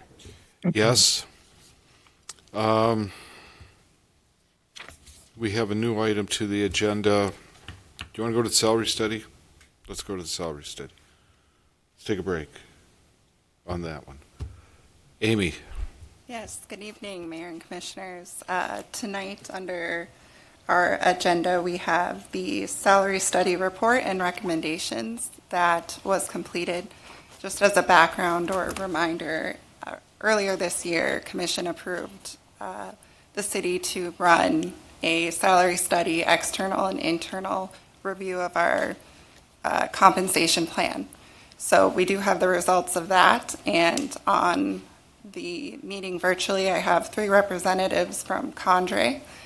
We have Jan Hansford. We also have Steve Condrey and Greg Reese, and they will talk a little bit about their findings and their expertise.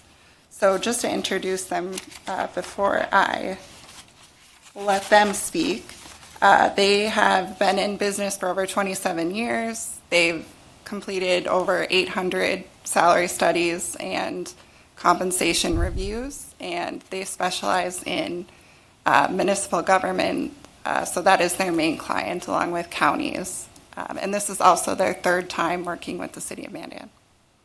Okay, So with well- that, I will bring them up, and they have some items to present. All right, thank you so much, Amy. It's a pleasure to be working with the city of Mandan again. I'm joined by my business partner, Jan Hansford. Jan, would you like to say a word? Yes, good evening. We have greatly appreciated the opportunity to work with the city of Mandan. Again, as Amy said, for the 3rd time, you have a very professional work group there. And we also have Greg Reese, our principal consultant. Greg, would you like to say something?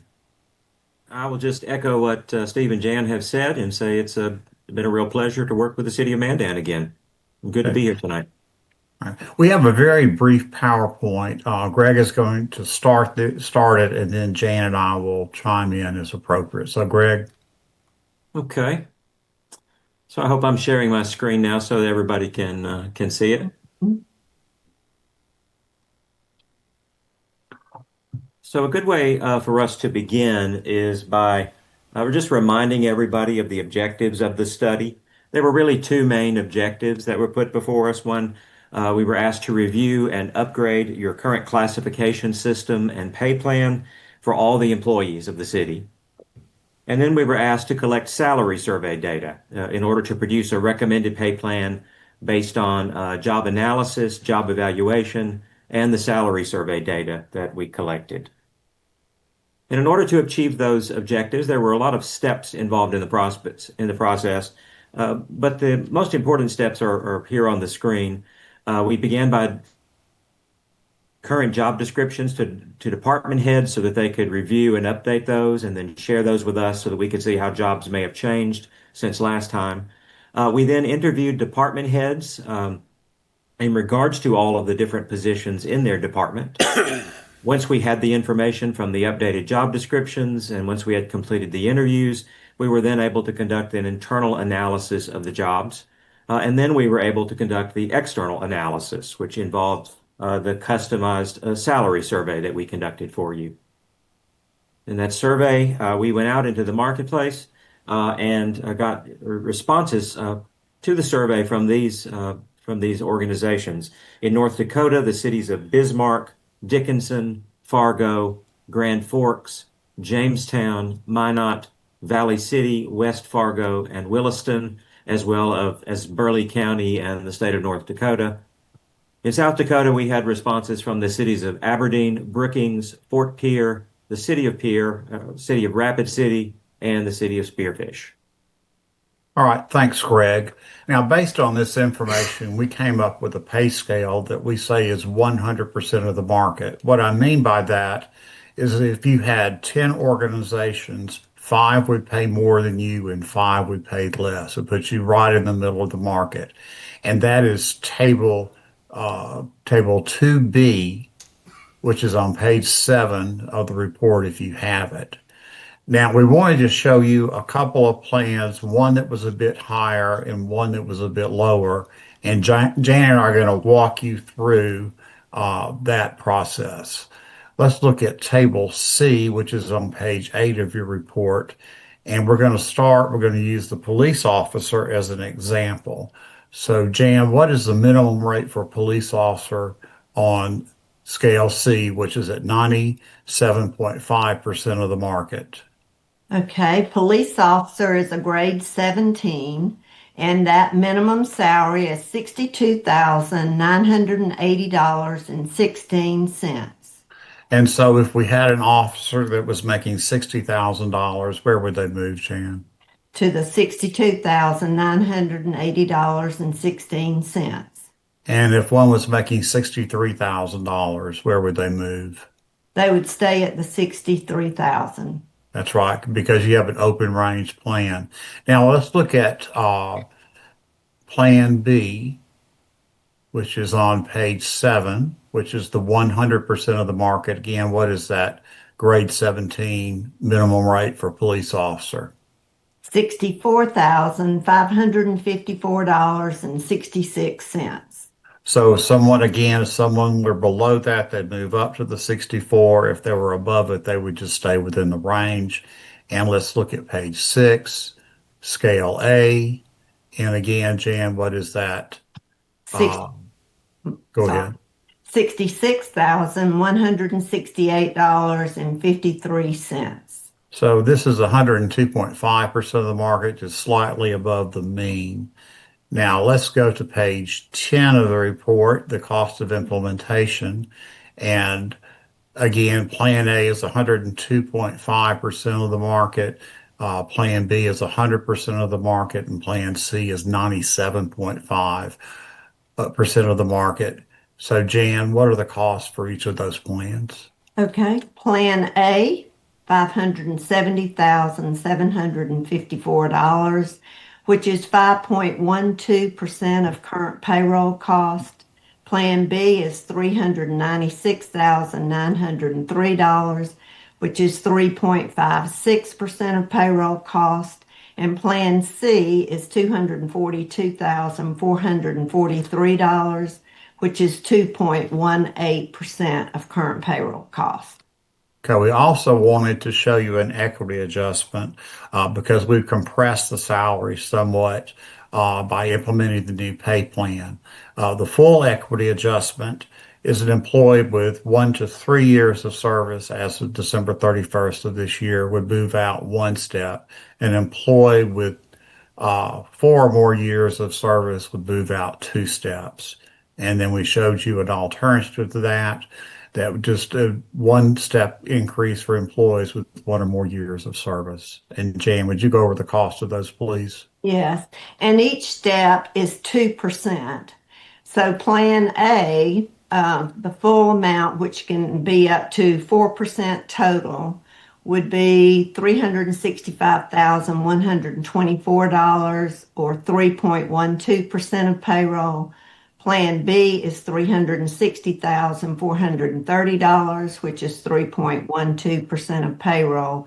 And Plan C is $356,428, which is 3.13% of payroll. The modified, which is just 1 step or 2%, which Plan A modified is $220,039, which is 1.88% of payroll cost. Plan B modified is $216,910, which is 1.88% of payroll cost. And Plan C modified is $214,160, which is 1.88% of payroll cost. Thanks, Jan. Amy, would you like to tell the commission the plan that you and Jim and the finance department would like to recommend? Yes, thank you, Steve. So in looking at all of this information and recommendations from the consultants, worked very closely with City Administrator Jim and also the finance department to forecast and look what is affordable and what the city can recommend. I also think it's important to note that it was found that we're at 90% of the labor market. and 94.5% of Bismarck. So the city is recommending Plan C, the standard version, so that we're able to get to 97.5% of the market and also offer 2 equity adjustment steps for current staff. And I would say, Amy, it'll be almost even with Bismarck if you implement Plan C.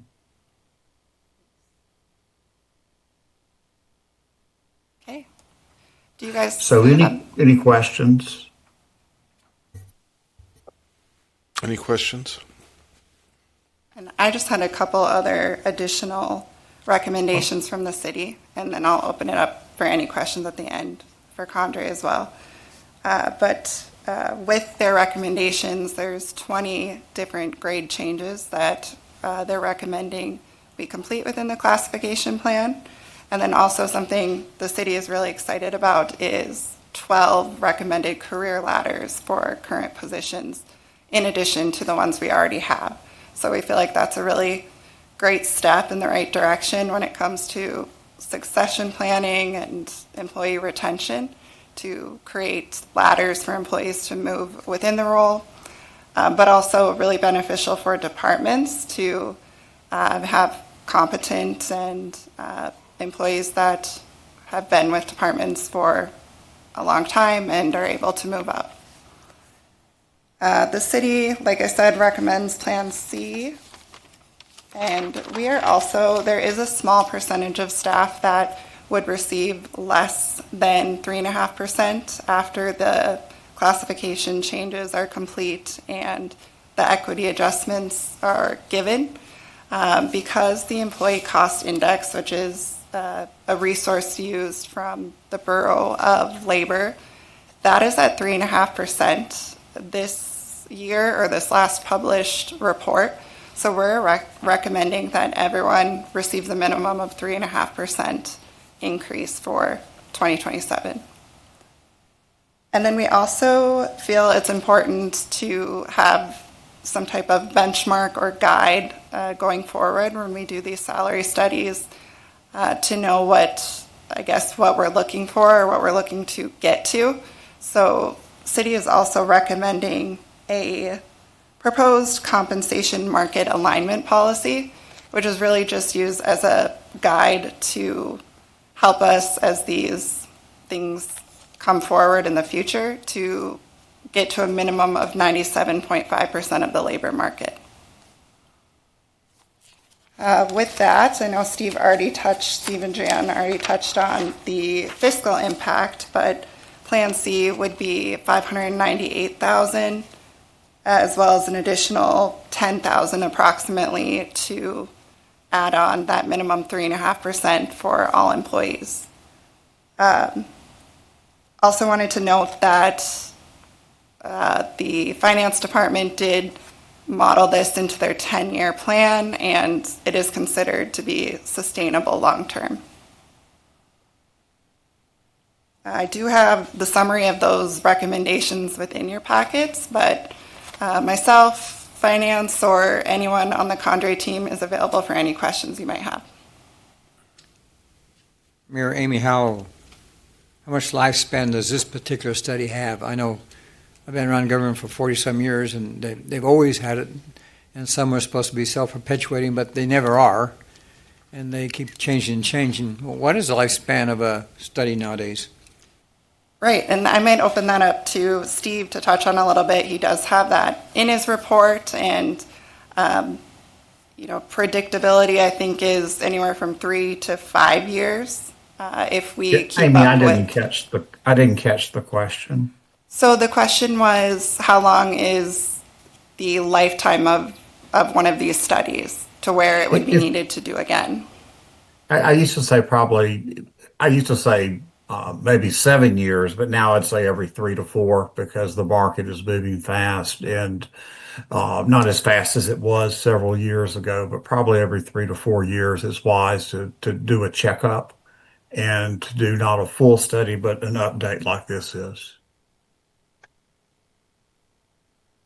Okay, I know one of the problems in the past is that you have a consultant coming out recommending a pay plan, but sometimes the cities don't follow it. They have little deviances here and there, and then the ultimate result is you have a kind of a mixture of different things that have to be realigned again. And I presume that in the city of Mandan, we're going to be pretty consistent in following the recommendations of the consultant as they recommend to keep this thing viable.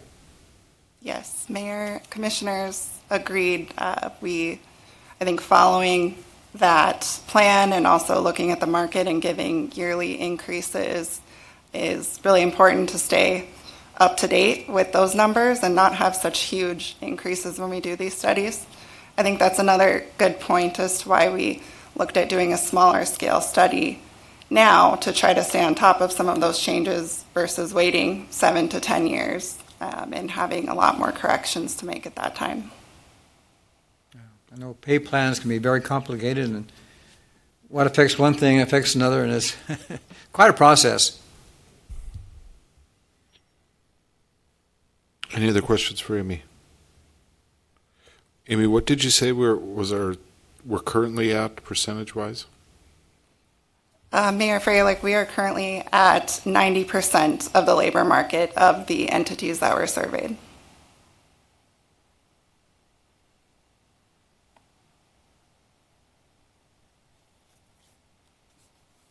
Okay.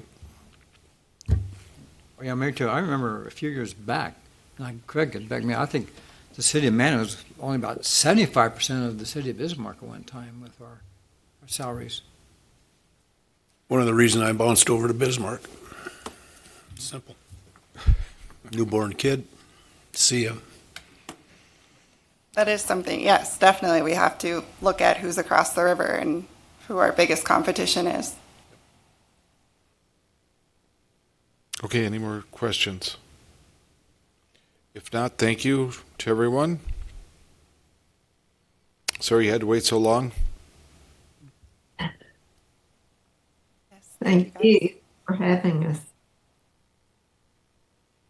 Okay, with that, Commissioners? Excuse me, do we have three separate motions here? Uh,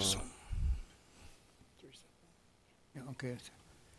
Okay. I move to approve the compensation studies, salary and grading structure, and open range salary pay plan C as presented by Conrad and Associates with implementation effective the first pay period of 2027 beginning December 27th of 2026.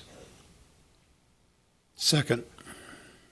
Motion by Commissioner Rohr, second by Commissioner Schoberg. Any further discussion? Hearing none, roll call, please. Commissioners Rohr, Yes. Schoberg, Yes. Heinchan, Yes. Mayor Freilich. Yes. I'll move to approve a minimum employee increase of 3.5% based on the March 2026 Employment Cost Index to coincide with implementation of the salary grading structure and open range salary plan C effective the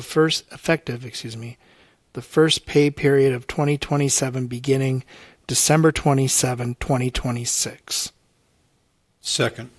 Motion by Commissioner Heinchan, second by Commissioner Schoberg. Any further discussion? Hearing none, roll call. Commissioner Schoberg, Yes. Heinchan, Yes. Rohr, Yes. Mayor Freilich. Yes.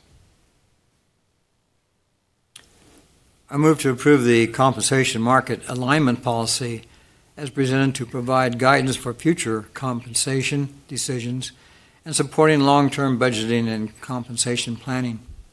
Second. Motion by Commissioner Rohr, second by Commissioner Schoberg. Any further discussion? Hearing none, roll call. Commissioners Heinchan, Yes. Rohr, Yes. Schoberg, Yes. Mayor Freilich. Yes.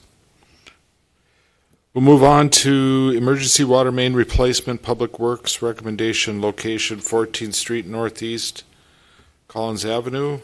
Mr. O'Keefe. Good evening, Mayor, Commissioners. The item here is emergency water main replacement near 14th Street Northeast and Collins Avenue, just south of Eagles Park. Over the past several weeks, Public Works, we have responded to multiple failures in this section of the water main. While we have been able to make the initial repairs, additional failures have continued to occur after our repairs.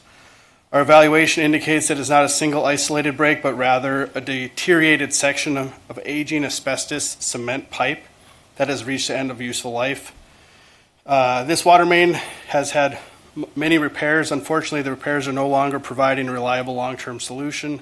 The situation is further complicated by the fact the pipe is installed significantly deeper. When we've been excavating, it's about 15 to 18 feet underground, creating additional excavation risks, safety concerns, and costs.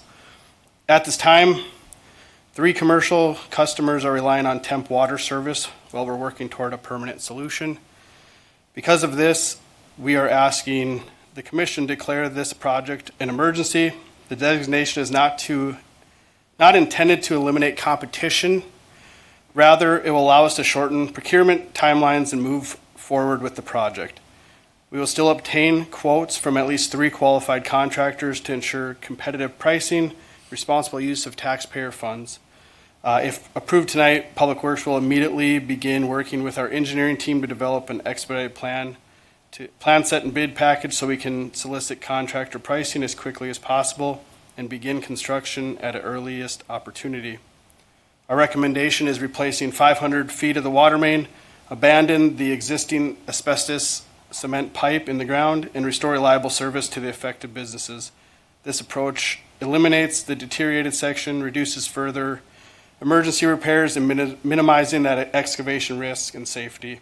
This is a long-term solution for this area. It also does help the looping process for the neighborhood to the east. If you guys have any questions, I am. Which way is the pipe running? So you're on that embankment, is it running south? If you're sitting on the embankment at the corner of 14th and Collins, it runs east right down 14th, right on the north side underneath the sidewalk. So we're going to tear up 500 feet of roadway? Mayor, Commissioners, our goal is, what we've solicited is probably do a jack and bore in this location, and we'll get it up to that 8 foot. So we're not going to replace down at that 14 foot again. We're going to put it at the current standard of the 8 foot below ground. And our goal would be to jack and bore. We'll have a couple spots where we'll have to tear out some asphalt and concrete to get the boring machine in, but it will be less invasive than open trenching the whole 500 feet. What size pipe is this? This is an 8-inch main. Okay. Any other questions for Shane? Nope. None? Okay, thank you. Commissioners? I'll move. Go ahead.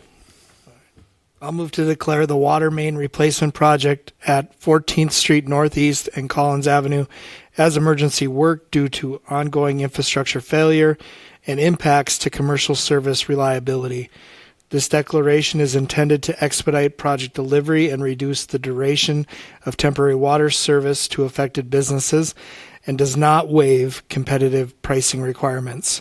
Public Works will solicit at least 3 qualified contractors prior to awarding the bid. Quotes from qualified contractors.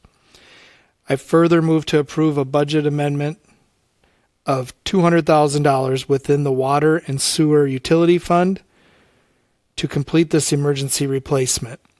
Project costs include specialized trenchless, installation contractor services, temporary water service systems, traffic control and site safety measures, and restoration and contingencies associated with deep utility work. This project was not anticipated in the current budget due to the emergency nature of the failure and escalation beyond standard repair. I also move to approve proceeding with the proposed replacement and abandonment of existing water main as presented. And I'll second that motion. You want to repeat it? Not by memory. Motion by Commissioner Heinchan, second by Commissioner Rohr. Any further discussion? Hearing none, roll call, please. Commissioners Braun, Rohr, Yes. Schoberg, Yes. Heinchan, Yes. Mayor Freilich. Yes. Now we will move on to the addition on the new business agenda. Discussion of events. Would that be appropriate, Commissioner Heinchan? Yes. I'll keep this. Moratorium on events. Yes, Mayor. Yep. I'll keep it pretty short. What, in evaluation of these 2 tonight, applications for special events that include alcohol in public space, public places, streets, city streets, Dyke Shore Park, Heritage Park. I would like to see a committee formed to evaluate these events to prioritize safety and consistency. We've made a substantial effort with police department and others to increase the safety of things, and I feel that having a committee take a look at some of these, or take a look at all the events, ones that come through not only the police department with special events, but also that come through in association with the Man in Progress, having a committee evaluate these and make some potential recommendations of how we can be better, consistent, and safer for our residents. I'd like to see that formed. So a moratorium on new applications that are not scheduled, that until the committee meets and starts maybe tweaking our guidelines a little bit. Evaluation of them. Mayor, Commissioner Heinschel, another thing too, well, like the Heritage Park down there, there can be a lot of different events, different people want to do things down there. Do we have a centralized authority who says, okay, this is if you want to have something, do you talk to Matt with the MPO, or who do you come to specifically? And, it's pretty open-ended right now. It might be a good idea to centralize some authority in terms of what you're having and who a person could go to and know the rules specifically according to that. Commissioner Rohr, 100%. That's, I think, one of the biggest examples of when there's potentially multiple parties and who is responsible for the execution of it, the safety and the consistency. Cleanup. Scheduling, cleanup, yep. Okay. Ryan, this is not directed only to events that are inclusive of alcohol consumption. So I've noticed that there are more and more dry weddings happening because our son and daughter-in-law have gone to several of them. So if somebody wants to have a wedding in Heritage Park, that would be a place where the engaged parties could go to get that permit, perhaps. Stuff like that. Mm-hmm. Yeah, and I would just, I think the initial piece is the alcohol related ones, because there's more pieces involved in that piece. So my recommendation would be to only include a moratorium on the alcohol related ones applications at this time. Okay, thank you.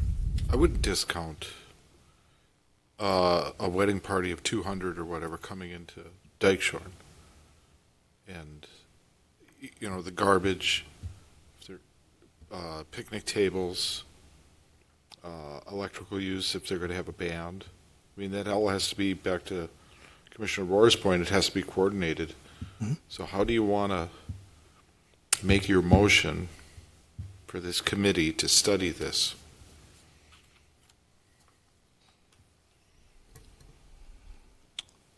A motion to task Administrator Neubauer with creation of the committee and exception or lifting the moratorium on new applications upon first meeting of the committee and setting the committee going forward. That work? Mayor Freilich, Commissioner Heinschon, we will get the process rolling. Excellent. So do we need a motion and a second? I need a second to Brian's motion. Yeah, assuming that was that a motion? Lengthy, but yes. Yes. So yes, we would need a second and a vote. Second. Motion by Commissioner Heinchan, second by Commissioner Schoberg. Yeah. Any further discussion? Hearing none. Roll call, please. Commissioners Rohr. Yes. You notice how I put Commissioner Rohr first on maybe his last vote? He's been giving some good speeches tonight. He has. Commissioner Schoberg. Yes. Commissioner Heinchan. Yes. And Mayor Freilich. Yes. Last item on the list, resolution and ordinances, second consideration of ordinance 1487 to amend and reenact section 24-1-2 on the Mandan Code of Ordinances relating to traffic penalties. Chief Ziegler. Mr. Mayor and Commissioners, there hasn't been any comments or anything reference the doubling of the fines. Like I explained last time, that was a mistake on the ordinance when we were changing the speeding under Century Code. It got taken out that we could double all of our fines, so we just put it back in what it was. So, but there's been no comments to the best of my knowledge. Very good. And with that, any questions for Chief Ziegler? If not, I would entertain a motion.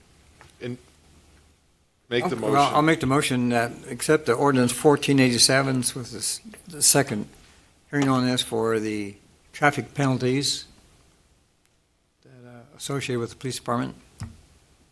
Okay. Motion by, I need a second. Second. Motion by Commissioner Rohr, second by Commissioner Heinchan. Any further discussion? Hearing none, roll call. Commissioners Schoberg. Yes. Heinchan. Yes. Rohr. Yes. Mayor Freilich. Yes, and at this time, I would like to thank Commissioner Dennis Rohr for 16 years of service to the commission, being on the commission for 2 years. I don't know how you made 16. But thank you very much. And also, you were our police chief for how many years? 21. So 37. I did the math quick. Yeah. 37 years of service to the city of Mandan. So I would ask everybody to stand and Oh.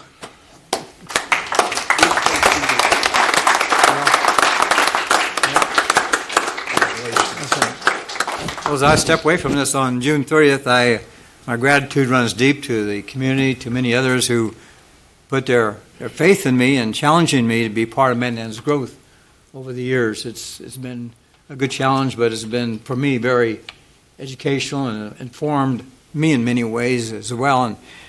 And looking ahead, Mandan's going to be facing some important decisions. But I know that the people in charge, the ones that are coming up, the mayor here and you commissioners, new commissioners, and department heads, others, they're worthy and quite capable of meeting those challenges. So I'll sit in the background now. I'll be a face in a crowd. I just hope with that motion I made on traffic penalties that I'm not the first guy to be picked up and have to pay them. again, congratulations. You're now a full-time drummer. So the future meeting dates for the Board of City Commission, Tuesday, July 7th, 2026 at 5:30 p.m., Tuesday, July 21st, 2026 at 5:30 p.m., Tuesday, August 4th at 2026 at 5:30 p.m. We're looking forward to a wonderful July 3rd and 4th. And at this time, be kind to your neighbor, be kind to yourself, and it's onward and upward, Mandan. Meeting's adjourned.